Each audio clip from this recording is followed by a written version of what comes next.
And he puts me in the phone with his risk manager, this German guy who sounds like a Bond villain. Yeah, straight up, like, and he said, like, we're not gonna do it. Like, and immediately I just kick into like 5 stages of loss.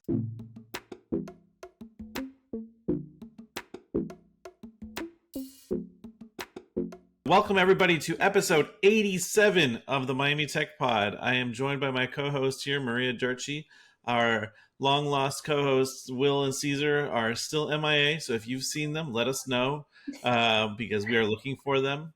They owe us money. No, just kidding. They are busy with bigger things, but they'll be back at some point. But today we have a great episode. We're joined by Edrizio De La Cruz, and he's going to tell us a little bit about sort of what he's working on, how he's got here, what's shocked him the most in Miami in both good ways and bad ways, and sort of like walk us through the entrepreneurial journey. Edrizio, thank you so much for joining us. Maria and Ryan, thank you for having me. It's an honor. Excited to be here. Well, we would love to get right to it.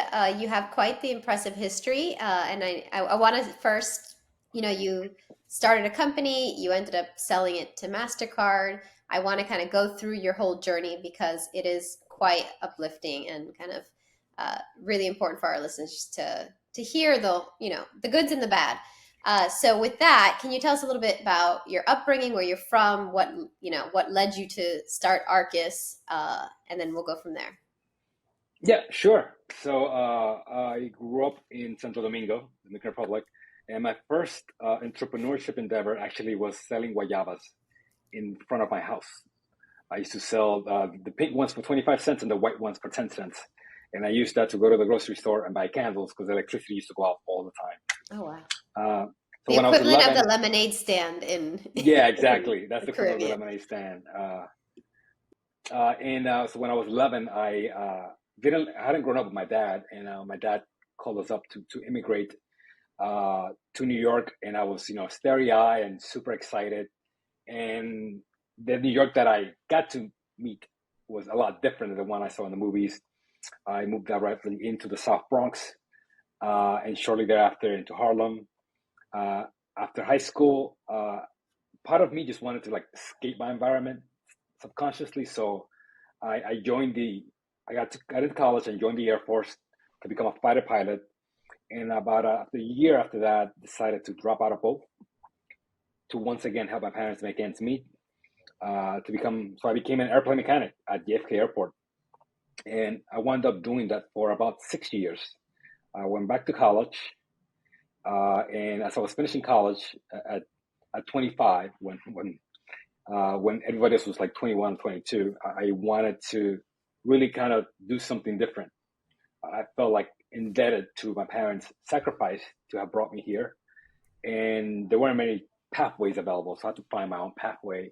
And I had opportunities to go into operations at a bank, but I felt like that wasn't enough. I felt like I was settling, and I wanted the best. I wanted to be in the best environment possible. I wanted to be surrounded by the smartest people in the world. And at the time, that was investment banking on Wall Street, best paying job. And everybody told me the same thing. You're too old. You don't sound like an investment banker. You have an accent, from the Bronx, Dominican. You don't fit the profiles, but I kept hearing, and I kept hearing them over and over and over again. Lo and behold, I went through about 30 interviews in the fall 2004, got all no's, wind up applying to an internship, and I got it. I got an internship at UBS as an investment banker. And afterwards, I quit my job as an aircraft mechanic. Even it was like I knew I had to burn the bridges. I knew I couldn't go back. If I had the option to go back, I would keep looking back. But I removed that option, and I said, I can only look forward. So after that summer, I got an opportunity to become an investment banker at JP Morgan. And thereafter that, I wanted to go to business school, another endeavor. I applied. Nobody wanted to accept me. I didn't have a good GMAT.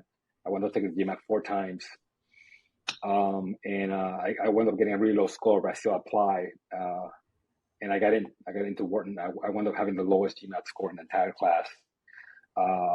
They tell you this? No, they publish it. It's Oh, published. Oh, wow. It's at really? ranking. Ah, Yeah, it's oh. Oh, published. I never would. I I wouldn't don't have want to fit know in what mine at was. Wharton. Marie and I Yeah. both went to Kellogg, so don't hold that Oh, against And cool. us. we definitely did not have the highest Yeah, score. I Yeah. don't think I No, I had the got. highest GMAT score in the state. You Yeah, know. I had a 570. That was the lowest Yeah. that year. The average score was 730 that year. But yeah, lo and behold, I after finishing business school, I felt like somewhat naively, but nevertheless empowered to start something. I wanted to start a business that helped people like me, help immigrants like me receive money better. So I wound up starting a company called Regali at the time, which ultimately changed to Arcus, and wound up being the first Latino ever to go through, first Hispanic to go through Y-Combinator in 2013. That's wild. That like Y-Combinator started in what 2004, something like that. So they went 8 years before a single Latino founder went through the program. Like 1,000 founders probably before a single Latino. Yeah, a few hundred probably, but yeah, like Yeah, it's yeah. that's But crazy.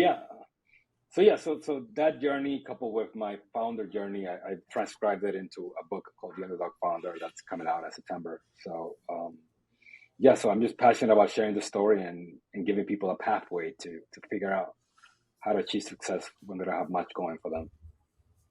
Edrizio, you made a comment about like burning the boats. Do you think that's a key thing for entrepreneurs and people like striving to sort of accomplish something really hard that they have to like give up on the sort of the fallback plan, because that's really what it is, right? Like burning the boats, you have no other option. You have to succeed at what you're doing, right? Like that's the concept. Yeah, yeah. I think I was in a position. I was young enough to take risk. So I think first of all, you got to be practical about it. You got to be pragmatic about it. It's like, are you in a position to take risk? And if you are, then by all means, you should take that risk. Like you're especially in your 20s. Your 20s is about taking massive risk and exposing yourself to as much as you can. And I was in my mid 20s when I made that decision. And I think it was I took the path less traveled, and it's paid off substantially since. So can you tell us a little bit about what Arcus, does and kind of a bit more about the journey to like selling to Mastercard? Sure. We only have 1 hour, so I'll try to make it. I'll give you the condensed version. So we started off as a remittance product, a B2C remittance product in 2013. Came out of Y Combinator, couldn't raise, then went to TechCrunch, presented in front of TechCrunch. That wound up being a whole thing. I presented in front of people like the Winklevoss brothers, Mark Zuckerberg, Marissa Mayer, some altmen. So wound up raising capital from a lot of those folks. Wound up raising $3 million, which at the time was quite sizable for a seed round. It still is. And that felt amazing. And the first thing that it did, it made you feel like a superstar, but it also created kind of this weird kind of fallacy of you think you're right, but you're not. So, long story behold, wound up pivoting that business a year later. Wound up firing half the team, including my own brother, Oof. and pivoting, making a hard pivot away from B2C into another product, which was our next trajectory, and which was cross border bill pay.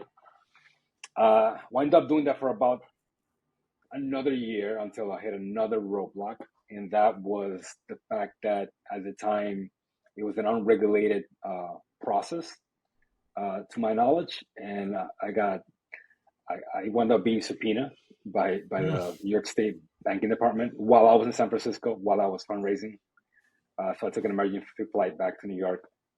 Had many nightmares, and I got. If you've ever been subpoenaed, it sucks. Don't get subpoenaed.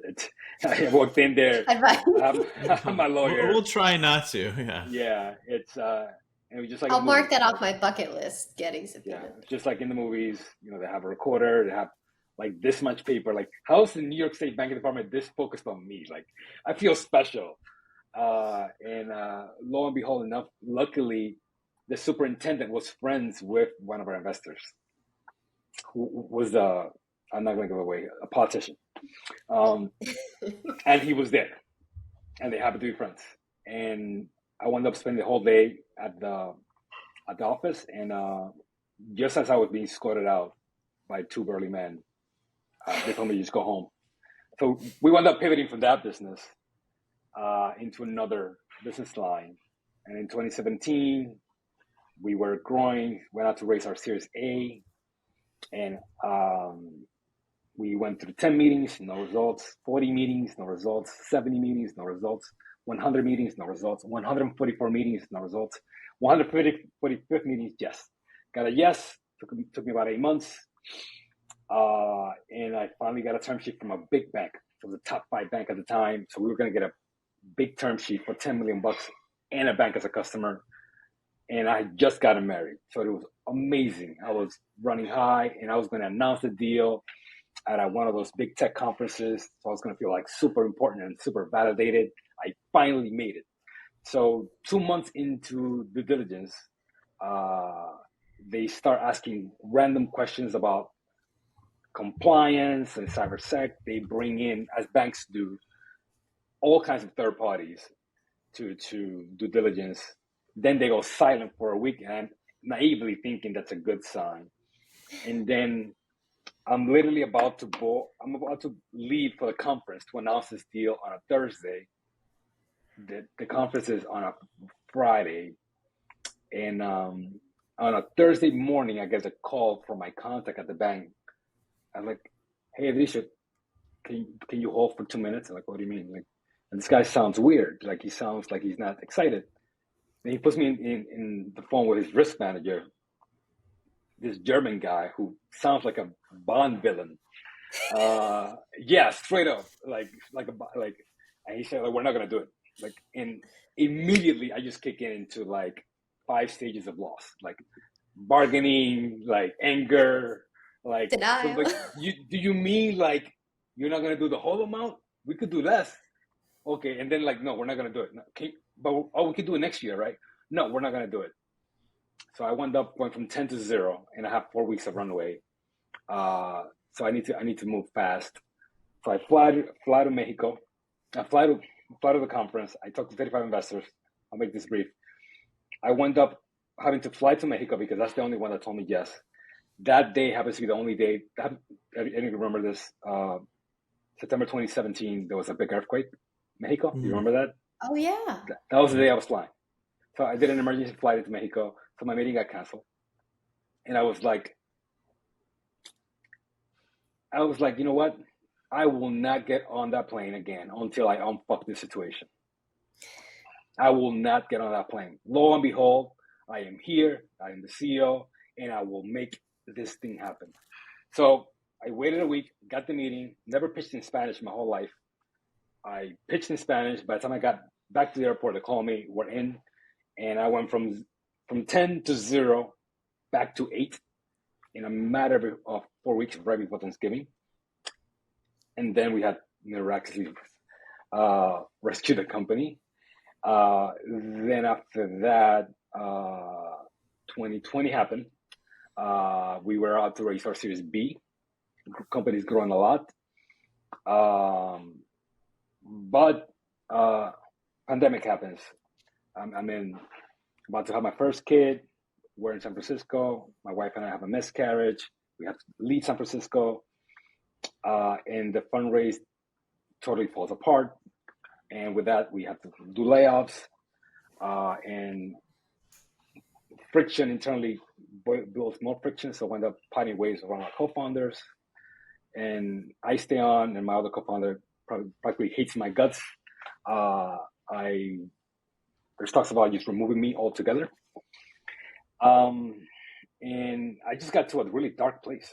Just like my grandmother had just passed away, and I just got what I thought was cancer, but turned out to be COVID.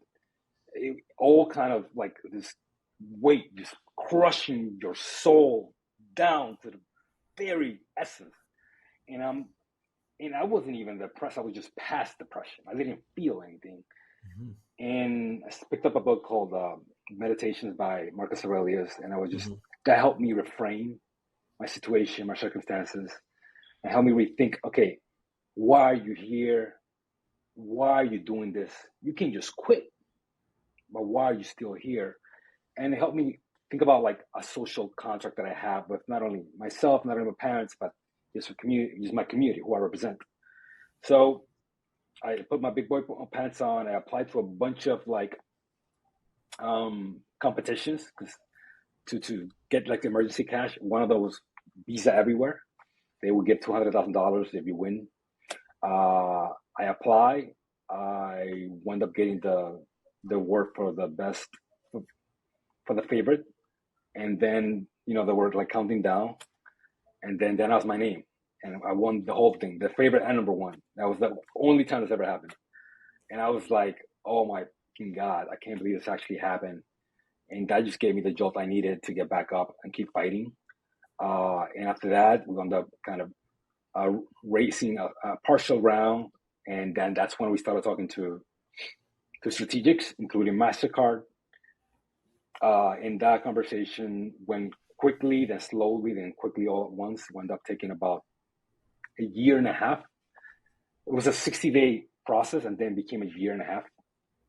And I didn't think it was going to happen until flash forward a year and a half later, November 2021. We get on the phone with lawyers right before Thanksgiving, and they're just checking items. And I'm like, oh my God, this is actually happening. And at the end, they're like, okay, ladies and gentlemen, I think this concludes the closing checklist for the acquisition.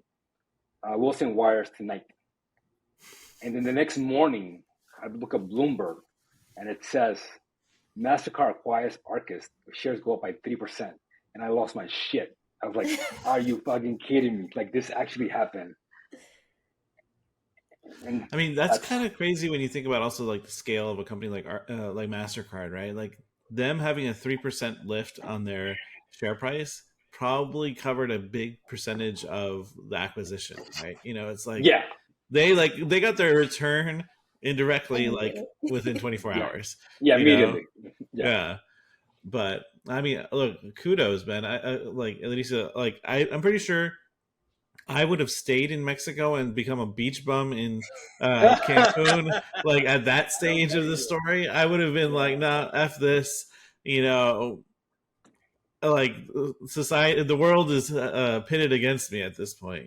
But, yeah, that would have been a good option, man. Yeah. I mean, it's good that we talk about this because I feel like we have so many successful founders on, and we always talk about the wins, but what it takes to get there and persevering in all that adversity. I mean, I think so much of the stories we hear in startups and the startup world is survivorship bias, right? It's like everyone talks about how like there were no bumps on the road, right? Like that they came up with an idea 12 days later, they sold it to Facebook for $1 trillion, and now they've whatever, right? And it's like now they're VCs or something, right? And you're like, yeah, but there's a gap in your timeline of several years, like what happened then? It's like, nope, nothing. We can't talk about it, But no, I appreciate you like sharing this story. It's like the fact that you like were grinding on this for 4 years, 5 years, right? Like 4 or 5 years, or more, and had to go through so many pivots, and like that's testament to your grit and your willpower. Like that's. I need to know. Does your brother still talk to you? How was firing? Yeah.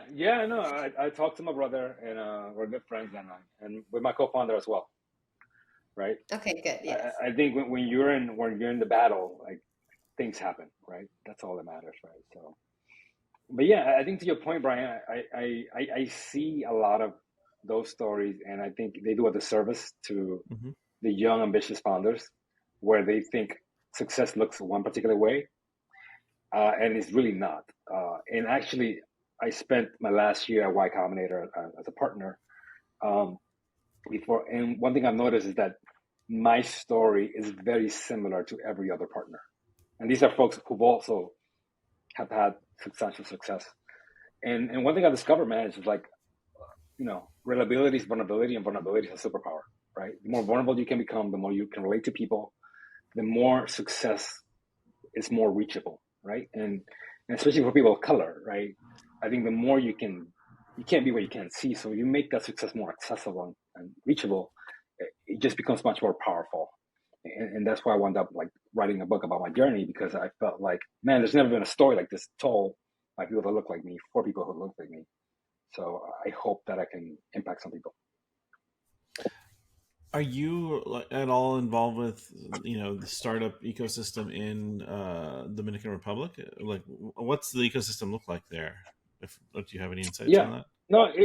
it's evolving. It's evolving. Yeah. There hasn't been major wins. I think people are still becoming sophisticated investors, sophisticated founders. It's a small market, so Mm-hmm. it's becoming much more international. I'm doing a presentation there in September, so I'm just being more and more involved. Mm-hmm. But yeah, it's all about providing people access and Yeah. stories that can relate to. Yeah. No, I'm with you. I think it's really important for people to be able to see someone that they can relate to, like accomplishing things, and it opens their eyes to the, like, maybe I can do this too, or maybe I'm not limited by the stories that I knew, or the world that I can physically see Mm. in my sort of immediate surroundings, right? Like, we're in a global interconnected world now, right? Like, there's nothing that should be preventing someone from in Santo Domingo from selling to someone in Yeah. Johannesburg. Mhm. So after so many roadblocks, what do you feel like kept you going? Like overcoming Yeah. each one? Yeah. I think, and I talk about this a lot in the book. I think I was, because I was out of the gate, I was put in circumstances, situations very early on where I had to grow up very quickly. Whether that's you know selling guayabas at age 10, uh, you know, growing up in the South Bronx, the projects. I lost my best friend to a gang when I was 14, uh, and I experienced every shape and flavor of violence, but at a very early age. So, but by 16, I had seen more, had experienced more than most adults, and that was a benefit. That armed me with a lot of insight, perspective that just a lot of people don't have. So I was blessed to have grit built in my DNA, and through that grit, I felt like a deep sense of kind of indebtedness. Like, how the hell how am I here, right? I always kept asking myself, how did I go from being this kid to being an airplane mechanic to, finishing business school at Wharton, which at the time was the number one school in the world. So, I'm not religious, but I felt like, man, I've been blessed to have this opportunity. And I always see it as a social contract, social covenant that I have with my community, with my society, or with God, whatever you call it. And I felt like I needed to keep going. Like, I'm here for a real reason. And I feel like if I keep going, big things are going to happen. And so that just kept driving me forward. Just kept driving me forward, even in the worst of times. And at the end, it worked. You mentioned you kind of got to this dark place. Is there any advice you'd give to founders on how to know when you're in that dark place, or do things so you don't get to that dark place? Ask for help. Like, how do you start Yeah, recognizing these telltale signs? yeah. So like what I call like the dark night of the soul, like the really beyond rock bottom, absence of light, absence of feelings. Like I would say embrace it. It's part of the journey. I would say seek help from professionals. I had a good therapist. I think if you have a good co-founder relationships, rely on those.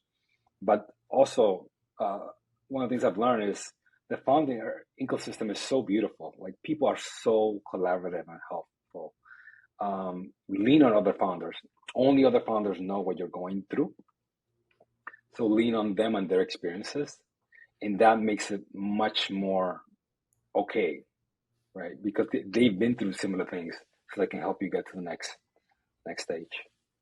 That's it's an interesting sort of like mindset in the founder community, because it's not like this is a zero sum game mindset.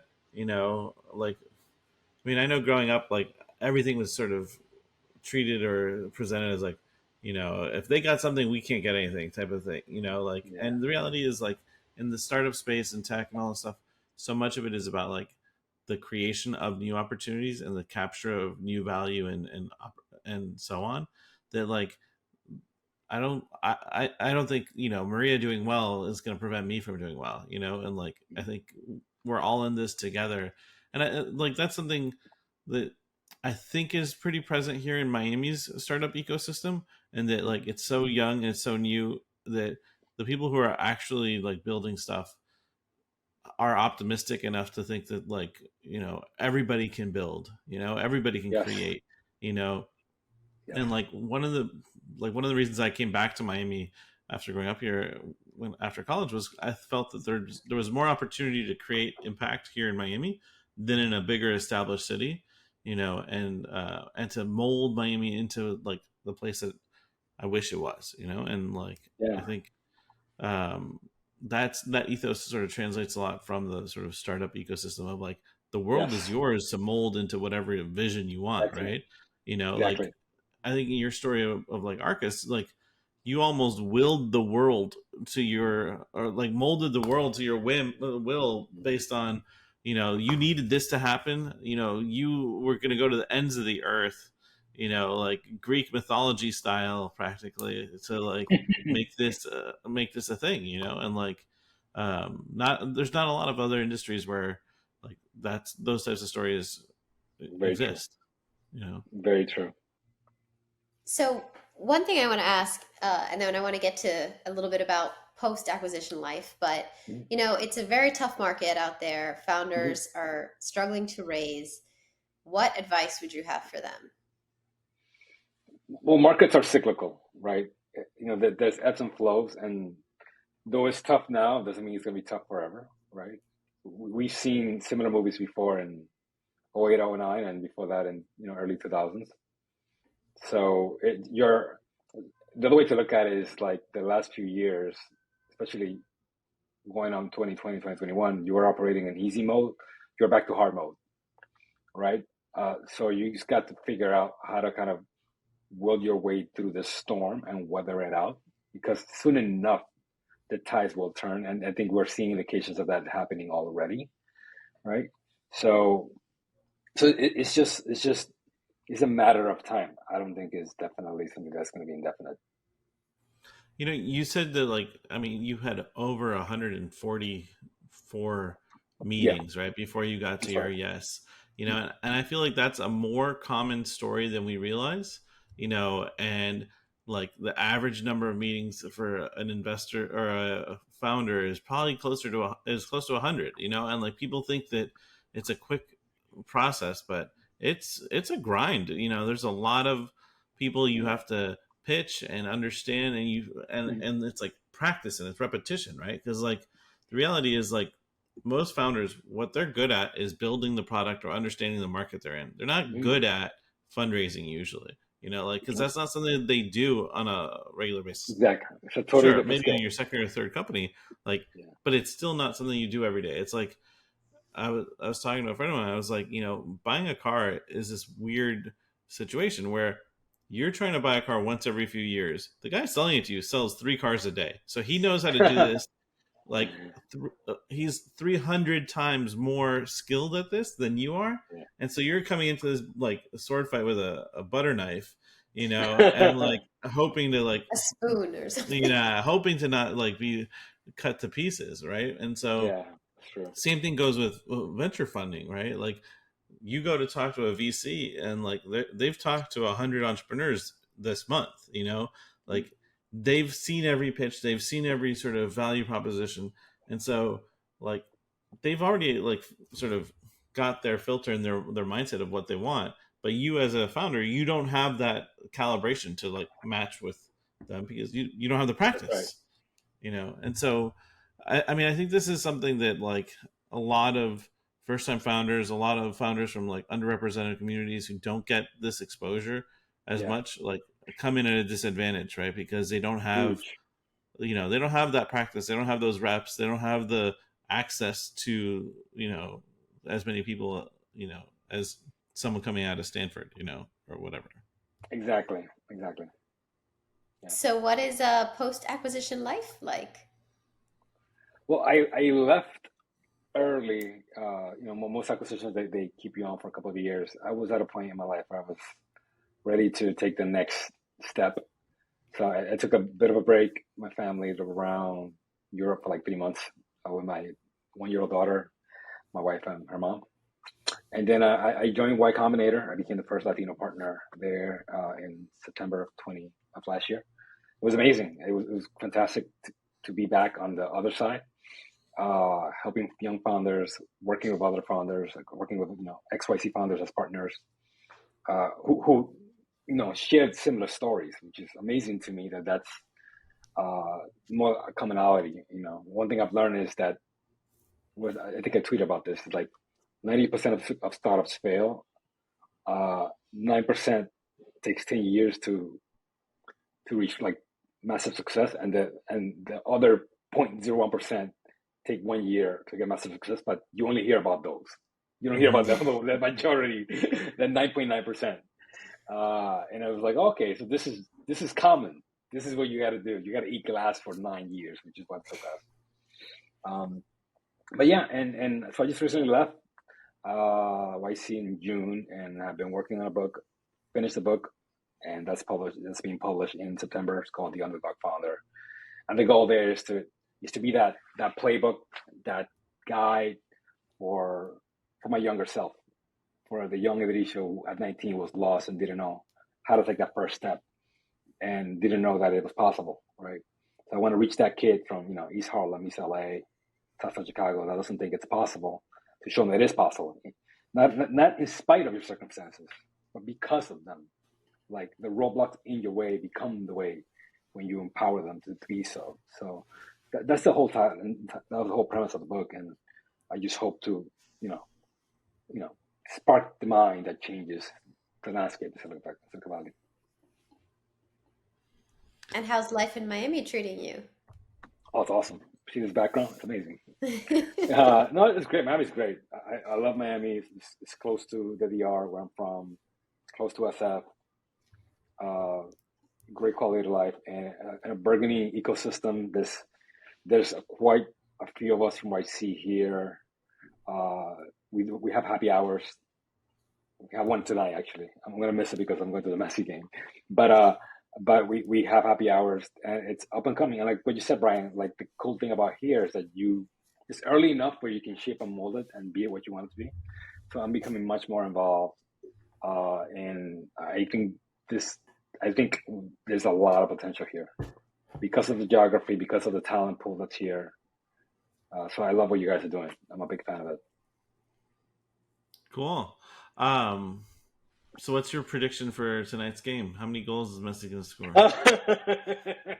And for those of you who are only listening in your ears and aren't watching on YouTube, Edrizio is sporting a fresh and clean Inter Miami shirt that he's prepped for tonight's game against who is it? Columbus or Orlando, yeah. So yeah. I say 1 goal and 1 penalty. Oh, okay. All right. So by the time this airs, and goes public on next Monday or Tuesday, people will realize that we record on Wednesdays the week before. So, yeah, I know we're gonna wrap up soon, but we want to make sure we give you an opportunity. Where can people find you? I mean, obviously, we're gonna plug your book as soon as it's released. But what other help would you like from the community? Yeah, how can people get in touch with you? Absolutely. So you can find me at edriziodelacruz.com. I have a newsletter that goes out every 2 weeks. It's all about providing kind of untold advice, unwritten advice to young underdog founders, advice that I wish I had. And I publish stories for myself and other underdog founders as well. So that's an easy way to reach me. And outside of that, I'm on LinkedIn. There's only one Edrizio on LinkedIn, so you can find me easily. That's very lucky. I mean, I think Maria and I both have more common names, so we get lost in the mix. But That's the only Edrizio, way that my name plays a benefit. So, Edrizio, thank you so much for coming. This has been a pleasure. It was great to meet you finally, and best of luck with the book. For those who didn't catch it, it's The Underdog Founder. It'll be available on Amazon sometime in September, or maybe local bookstores too. Let's see if we can get it into Books and Books and Barnes and Nobles and and all that. Alicia, thanks again. This was great. thank you for having me.